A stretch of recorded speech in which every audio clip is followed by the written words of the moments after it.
আগের ভিডিওটা কিভাবে যেন মূল প্রয়োজনীয় কথাটা বাদ পড়ে গেছে, এই জন্য ক্ষমা চেতেছি। এই জন্য যে এটাকে এডিট করেছেন বা কেটেছেন, আল্লাহ তাকে মাফ করে দিক। আর আমি এখন আবার দ্বিতীয় আবুল হাসান আল নাদভী রহমতুল্লাহি আলাইহির লেখা ওনার আল ফুরকান किताब থেকে এটা নেওয়া এবং আমাদের কাছে সংরক্ষিত আছে। दूसरी अहम बात यह है कि जो तजर्बा व बसीरत हालात से वाकफियत और पूरी खुलूस और एतमाद के साथ लिखी जा रही है कि आप इमारात या विफाक के बारे में जो फैसला करे वो दिल्ली और मरकज़ निज़ामुद्दीन ही में हो, इसलिए हरगिज़ पाकिस्तान का सफ़र ना करे और ना वह उसके बारे में कोई फ़ैसला और तंज़ीम हो। एक तजर्बाकार और थोड़ी सी सियासी और तारीख़ी बसीरत रखने वाले इंसान की हैसियत से लिखा जाता है कि फिर हिंदुस्तान में ही नहीं सारे आलम में काम मुकम्मल मुअत्तल हो जाएगा। यहाँ वो एक पाकिस्तानी तहरीक करार पाएगी और वहाँ इससे सियासी और जमाती फ़वाइद हासिल किए जाएंगे और फिर बांग्ला वाली मस्जिद में जो अल्लाह की नुसरत और रूहानियत है वो कहीं नहीं मिलेगी। ये दोनों बातें और हक़ाइक़ नरी मजबूरी से अपना दीनी फ़रीज़ा और कदीम ताल्लुक़ का तक़ाज़ा समझकर लिखी जा रही है। वल्ग़ैब इंदल्लाह ताला मुख़लिस व दुआगो अबुल हसन अल नदवी। हज़रत मौलाना आली मियाँ अबुल हसन अल नदवी साहिब का ख़त, जिसमें अपने पाकिस्तान जाकर मशवरा करने से मना किया और उसकी नुकसान को भी लिखा, मगर ये लोग उलमा हक़ की कब मानते हैं वही किया जिसका डर मौलाना आली मियाँ ने लिखा था और अब हालात आए हैं उन्हीं लोगों की वजह से। আমি এটা তর্জমা করতেছি না হযরত উলামা ইকরামগণ, তর্জমা আপনারা খুব ভালোভাবে আমার থেকে জানবেন। ওয়ালাকিন আকুলু লাকুম কালিমাতু হাক্কিন আকুলু লাকুম কালিমাতু হাক্কিন আনতুম লা তাকুনু মিসলা মা ক্বালা আল্লাহ فإن جاءكم فاسق بنبأ فتبينوا أن تصيبوا قوما بجهالة فتصبحوا على ما فعلتم نادمين كفى للمرء كذبا يحدث بكل ما سمع ولا تنابزوا بالألقاب بئس اسم الفسوق بعد الإيمان يا أيها الذين آمنوا اصبروا وصابروا ورابطوا واتقوا الله لعلكم تفلحون। হযরত উলামা ইকরাম, আমি আপনাদের ছাত্রদের থেকেও আরও ছোট নিকৃষ্ট, আমি আপনাদেরকে বলতে চাচ্ছি আবুল হাসান আল নাদভী রহমতুল্লাহি আলাইহি যে জায়গায় ওনার জীবনদশায় আমাদেরকে নিষেধ করে গেছেন, মাওলানা সালিমুল্লাহ খান সাহেব রহমতুল্লাহি আলাইহি উনি ওনার জীবনদশায় নিষেধ করে গেছেন। মুফতি তাকি উসমানী সাহেব দামাত বরকত এখনও বেঁচে আছেন।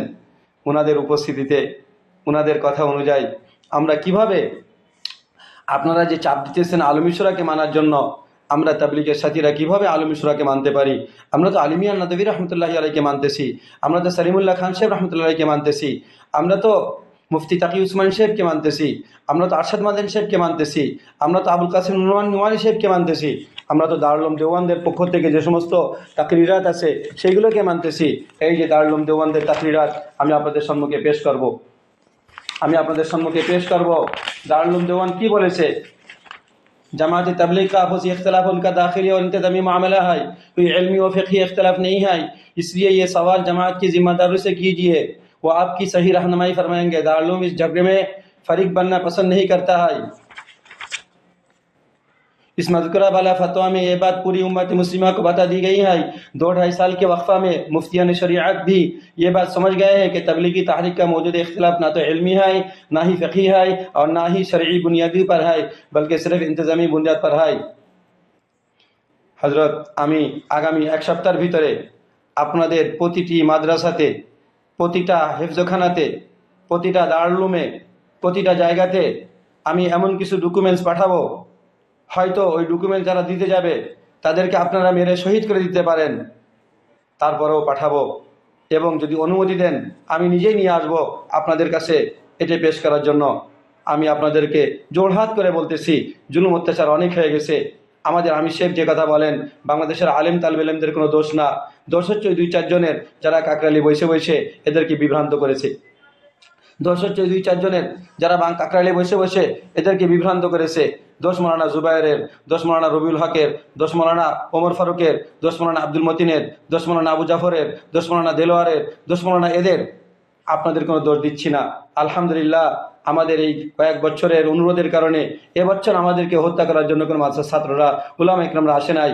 এবছর আমাদেরকে যারা হত্যা করেছে তারা হচ্ছে জুবায়েরপন্থী জেনারেল শিক্ষিত।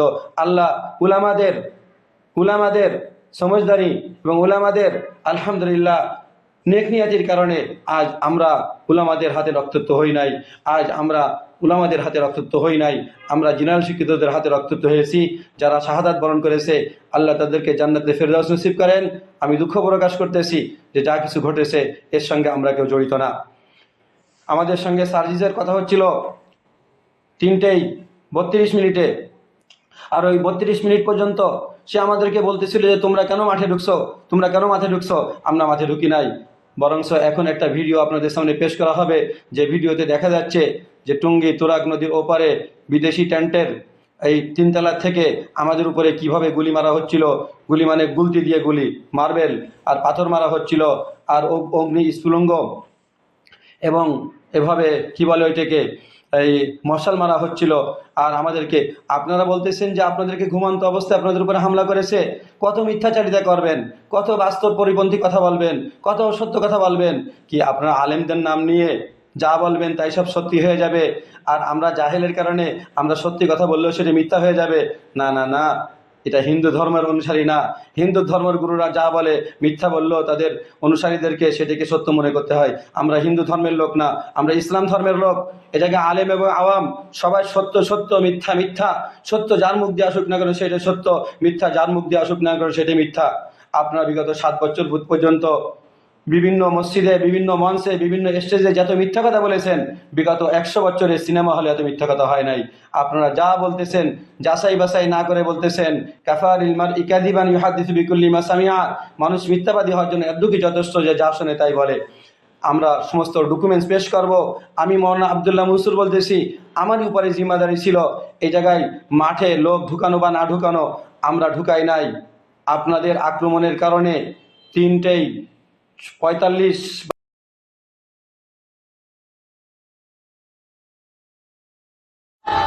ওই দেখেন ওরা ভিডিও ইট মারতেছে, মাদ্রাসার ছাত্ররা ইট মারতেছে।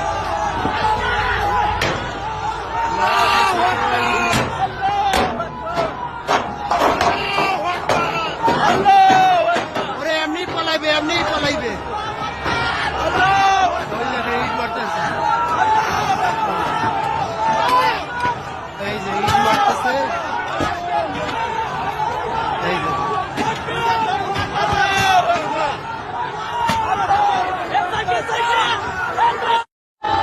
ওই দেখেন ওরা ভিডিও ইট মারতেছে, মাদ্রাসার ছাত্ররা ইট মারতেছে।